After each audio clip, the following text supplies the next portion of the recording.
guys, welcome to bePod with beNine. Hello, welcome. Yes. Great to be here. Great to be here, yeah, it is. And hopefully then guys you have seen the first 3 episodes. Then today we will then go into episode number 4. And as you maybe remember, we have come to the block Competence. And the Competence has 3 sub-areas. Which are those, Bedjet?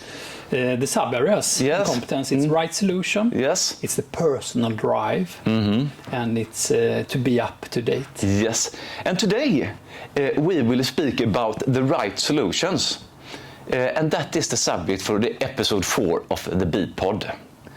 What is a right solution, Niklas? Very good question. I'm so thankful for that you asked me that question. It is, when we are in an assignment or we work for beNine, it's very important to have enough with competence and experience so that you understand what you need to do to deliver not too much, not too little, but spot on. Let me continue on the question, because I know the answer. You probably know it as well. Yes. I don't know the answer, I just said it. But I mean, people always say that you should over-deliver. Is that the right solution? That is not the right solution. It's not the right solution. Why is that then not the right solution? Because I would say like this, it may differ, of course, depending on what role you are. But if you are hired as a consultant to do something for a customer, they want you to deliver the right solution for the assignment given at hand.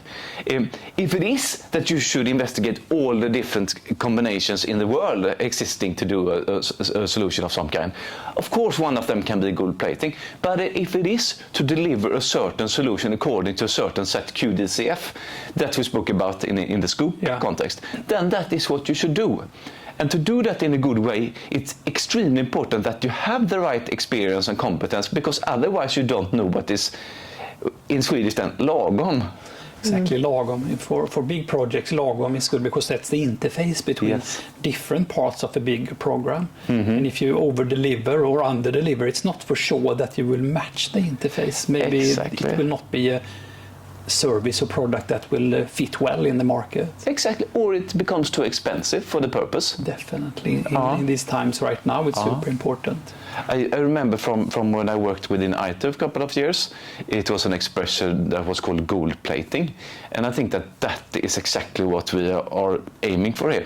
If we want to have gold plating for some reason, maybe we want to really shock the market, or that you have another strategy or tactics like that. But if it is to deliver a certain service, it should be that service, not extravaganza. It should be that. It sounds a little bit here, guys, maybe that we are a bit boring. But if I was the customer ordering a mission from someone, that is how I would like to have it, so that I get most bang for the buck. Exactly, because you want the solution to hit the market, and then understand how well was it, because nobody is as good to know from the beginning what to deliver. You have to slowly reach there, test it in the market, compare to your competitors. Should be just enough to win, but not too much. Because then you overspend in resources or money or time if you do it too good. And what is then too good? So right is probably the best. And here I think that competence and experience will help you in feeling that when you're deviating from the original purpose, and to take you back then. So with this said then, we should, both at an assignment but also in the sales process to an assignment, secure that we have a match in this one. The experience and expectations and what the mission or the assignment is covering then. Do you have a method to reach the right solution? It's very, very good. I think actually we are back to the scope question, Bedjet. If you don't have, I mean, this is easy to say now when we discuss that, it's just to define the scope and everything is fine. Of course, it's hard to do that. But again, spend time at the scope discussion. Try to understand what is expected. And then if it is gray zones, then I guess that both you and the one that is ordering the work, it can be a market company or a sub-product or a product or whatever, then you are in agreement that it is a gray zone. I come to think about something that I would probably like to to talk about. It was an assignment, but it was a lot of layers from where I was to the product in the market. Yes. And there I had a layer that said that I'm your customer. That person said he was not a customer, but felt like the customer. And then they wanted to have a solution according to them. Yes. But there it is important to try to understand what is the right solution for the real customer that is using the product, not very often an internal customer. That could be a conflict. It can be very conflicted. There could be many layers in an organization. That is very, very interesting, but I think that we will touch that in other areas of the nine, of how you need to address that. Because, and I think I'll look at you a little bit now, and I think that in that particular example that you mentioned, that it was not a stable situation to leave it like that it needs to be clarified then. Together with that internal customer, should we meet the market or should we meet your expectation, at least agree then on it? Exactly, and to have such a discussion, and how do you start it, how do you end it? That is to be brave.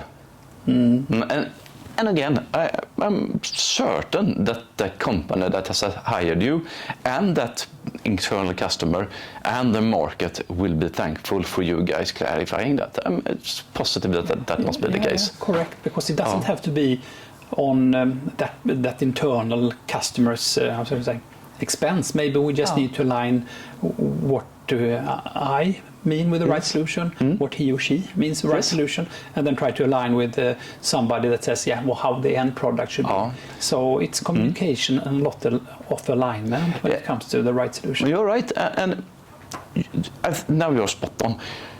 You would not have understand that there was a discrepancy between the internal customer and the market if you didn't have the right competence. Yeah. It feels a little bit strange to say yes, I had it, and then but in that case you did have it. And that is what this bullet is all about. This area, this attribute, to have the right competence. And if you feel that you don't have it, either you're not the right person. This sounds very drastic, but of course there are different ways to solve it.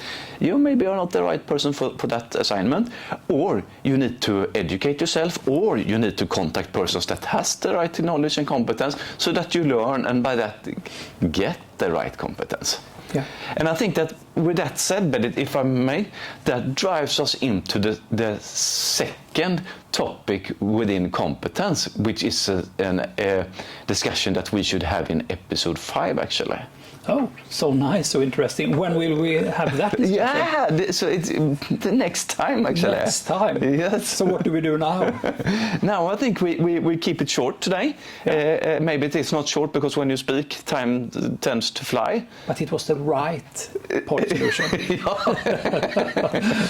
So maybe with that we should say thank you for today and this episode. Thank you for today. Thank you guys. Cheers. See you soon.